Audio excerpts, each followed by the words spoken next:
Good day to all you horror fans out there on YouTube. I finally started on my second decade of these kind of videos after doing a top 10 horror movie video of each year of the 1980s. And now I have my eyes set on the 10 years that made up the 1990s. This is not a decade that is remembered all that fondly in the eyes of horror fans, but I feel confident in that I will be able to not only talk about well-known classics, but also find some hidden gems that perhaps is yet to find its audience and the recognition that they deserve. And 1990 had some great stuff in it, which you will see later in this video. There was also plenty of good films to enjoy, and you can see some honorable mentions that didn't quite make it on this list, but are still worth checking out. A sad aspect of my top 10 is that they are all American movies. Nothing against American filmmakers of course, but I did miss more quality output from the European and Asian market. As with all of the other stuff you'll find on my channel, this list is compiled together by me and me only, so my personal taste will of course play a huge part in which movies that are chosen and how they are ranked. And even though I try my best to watch and rewatch as much stuff as possible, there is always a chance that I might have overlooked something great, so feel more than free to drop your own thoughts on what I might have missed in the comment section below. So let's see what 1990 had to offer to us. I am Torstein from CinemaTerror, and this is what I believe are the top 10 horror movies of 1990. At number 10 we have the only horror anthology on this list with Tales from the Darkside, the movie. This was based on a TV series from the early 80s, which I still have not watched, and it contains 3 short stories in the similar vein of say Creepshow.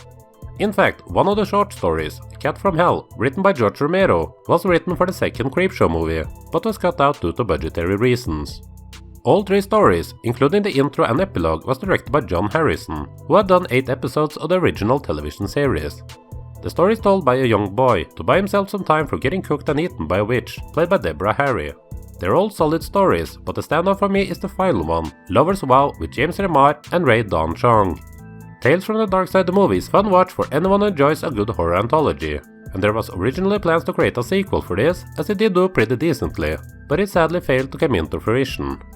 If you're a fan of other stuff like the Creepshow movies, body bags and stuff like that, then make sure you check out Tales from the Darkside, the movie. Takes care of that, doesn't it? Come, live the nightmare of your choice.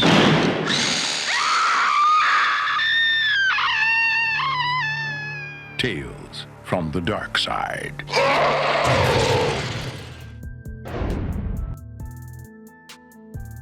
Moving on to number 9, we got a ridiculous but highly fun killer baboon movie in Chakma.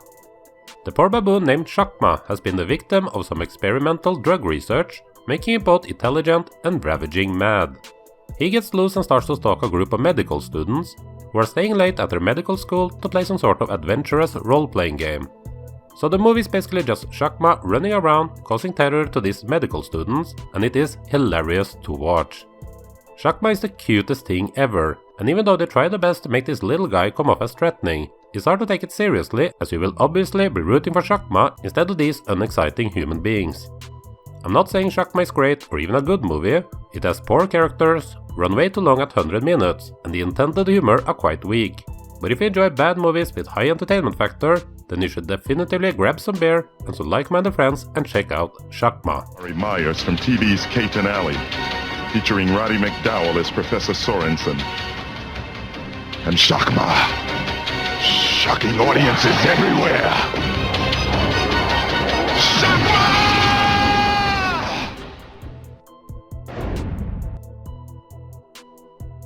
At number 8 we have a sequel to one of my favorite horror films of my childhood with Gate 2 Trespassers. There are no Stephen Dorff in this one, but his metalhead next door friend Terry is back, once again portrayed by Louis Tripp. He has grown up to become a teenager, still mourning the loss of his mother, and now living alone with his alcoholic father, and with no friends as Glenn and his family has moved away. The touch of the demonic powers that he encountered in the first film is still influencing him, and the idea of this time using the power to improve his life becomes his only hope of getting his life on the right track. As you could expect, summoning demons is never a good choice, and things go bad when the evil powers are once again unleashed upon the world. It's the good old be careful what you wish for type of scenario, and I think it is handled quite well by director Tibor Takac and his team. This might mostly be for fans of the first one, but on the other hand there should be plenty of Gate fans out there. I don't see a lot of praise or attention given to this one, and it took me quite some years to find it myself. But if you're a fan of The Gate and never gotten around to checking out this sequel, then I do recommend you seek it out, especially as the good folks over at Scream Factory has released quite a nice looking Blu-ray of The Gate 2, Trespassers. God. This time, it comes through you.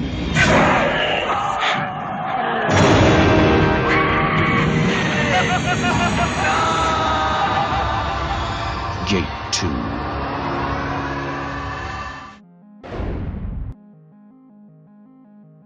Let's go action horror for a moment, as we have Kevin Bacon and Fred Ward fighting worm monsters at spot number 7 in Tremors. Perhaps a bit more of a monster action movie than a horror film, and I have had a tendency of excluding those in the past, but I still feel like Tremors and its awesome creatures deserve to be included in this video. Tremors takes place in a small, quiet desert town where worm creatures are starting to come out from the ground to eat human flesh.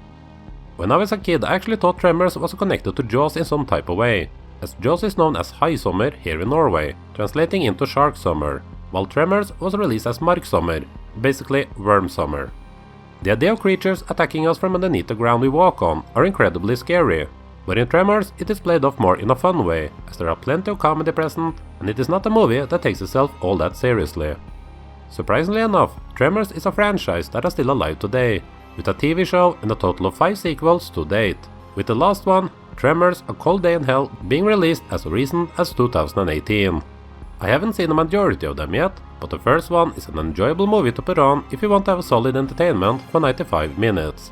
I'm guessing you have either seen or heard of this one before, but in case you haven't, then Tremors is a mighty good time to spend in front of a screen. It's one big mother. Who died and made you Einstein? And they know just what to do. Flip for it. Damn. Kevin Bacon, Fred Ward, Tremors.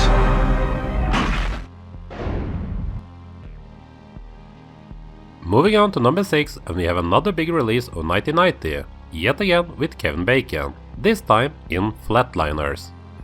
This is a science fiction horror by Joel Schumacher, with a great cast consisting of Bacon, Kiefer Sutherland, Julia Roberts and many more. They play a team of students that are doing near-death experiments to find out what lies behind human life. Flatliners is one of the very few Oscar-nominated films to be featured on this top 10 list of mine, and it is a very well-made film with great performances by A-list actors. Like Tremors, it is not exactly a movie that tries to scare you, but it deals with questions that us as humans have been asking since the morning of time. Why are we here, and what happens to us in the afterlife, if that even exists? It is an interesting film that tackles its subject in a serious manner, and it is a film not only for fans of darker films, but also for the general public. As many other films from this era, Flatliners would also eventually get a remake in recent years, with the 2017 Sony version. I haven't seen that one, and I don't feel like I need to, as the original Flatliners gave me everything I wanted from this story. Come on, Joe. Starting CPR. 1,000. 2,000.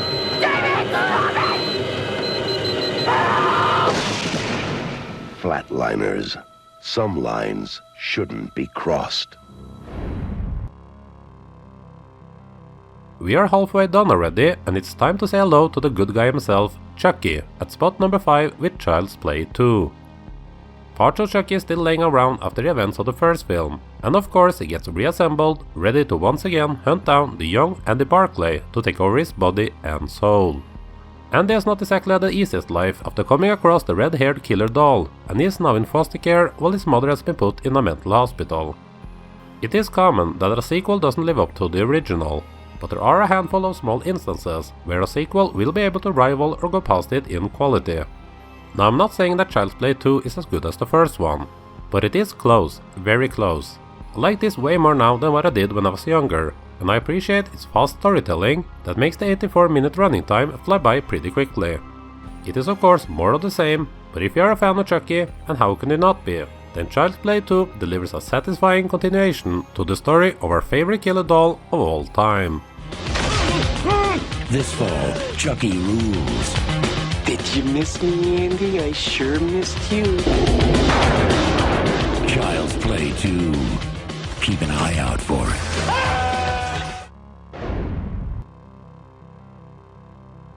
There's a word for phobia against spiders, and at number 4 we have that word as the title of rachnophobia. This is yet another mainstream movie on this list, and it is actually released by the Disney-owned Hollywood Pictures and directed by Frank Marshall. This is a family-friendly, fun-killer spider movie about a new deadly species discovered in the Amazon jungle and then brought back into the United States. I understand that research like this is important for different research purposes, but please all scientists out there, take a bit more precaution and be careful, will you? If you are as freaked out by spiders and insects as I am, then you will have plenty of moments where you will get chills down the spine while watching Arachnophobia.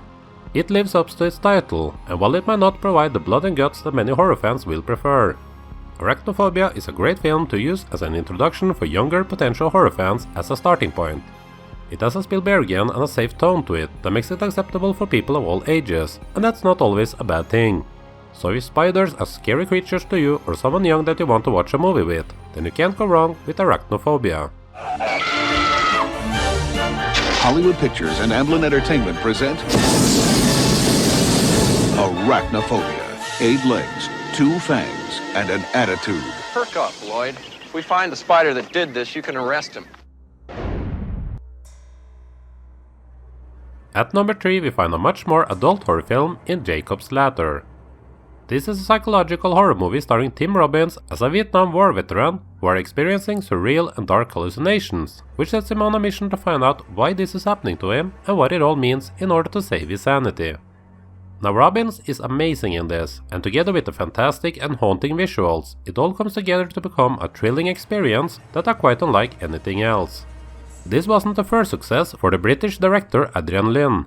He came off a few successful films in the 80s with Flashdance, 9.5 Weeks and Fatal Attraction.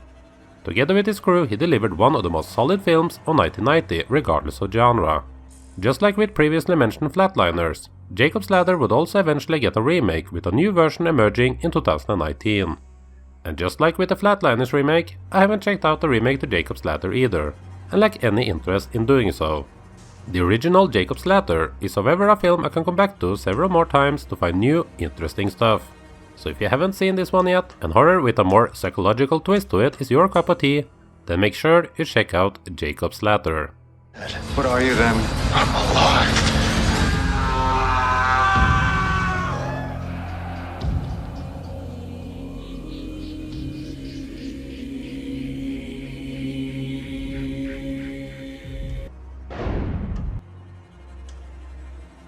And the runner-up spot goes to The Exorcist Part 3.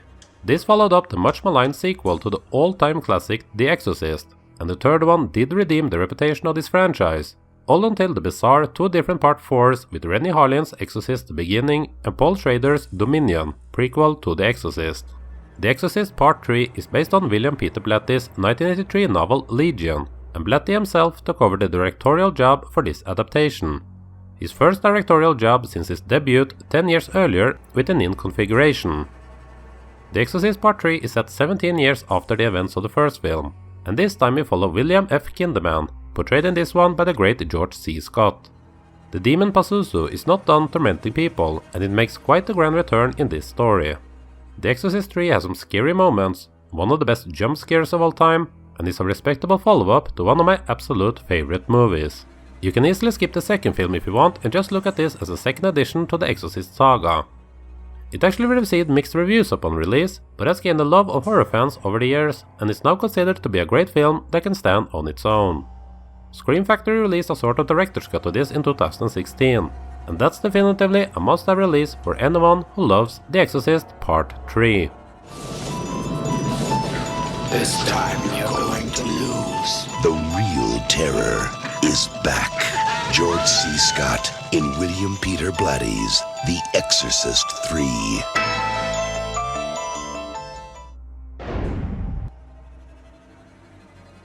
And here we are with number 1. Some might say I'm cheating here, as this is looked at as a miniseries, but with a running time of a little over 3 hours, which is the standard of big movies these days, I've always watched this as a movie. I am of course talking about the made-for-TV Stephen King film It. I know the general opinion on it is that the first part with the children are great, while the part with adults are lackluster. And while I do agree that the first part is the best one and that the child cast is the most engaging one, I don't dislike the second part as much as what many others seem to do. The very idea of Pennywise, this evil clown that can abuse the inner fear of these kids, make up for a great horror villain, and while Tim Curry's portrayal leans a lot on the comedic side, Pennywise still works as both a funny and scary clown. I know some might not feel the same way about him now, especially as we have gotten a different movie version of Pennywise in the recent years. But for someone who grew up and was scared of the original, Curry's version will forever have a soft spot in my horror heart. And what else can I say about this? As someone who clicked a video like this, you probably know everything there is to know about it. And with that, it gets the honor of being my favorite horror movie of 1990. Losers die. They all flow.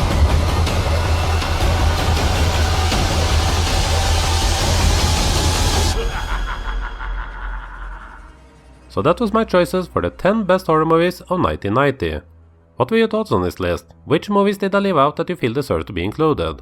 Let all of your thoughts flow freely in the comment section below. I'm also deep into watching horror movies from 1991 now, so if you have some unknown ones that I should check out and might not have on my radar yet, then kind suggestions would be appreciated. I do watch the likes and comments on all of my videos, and since I am a small channel, every type of feedback can make a difference in how I will improve and what I will do in the future. So thank you to everyone who interacts on here, and I'm sorry for being slow on replying to everyone. Hope you enjoyed this video, there are plenty more to come, so do come back for more horror related content here on CinemaTerror. Thank you.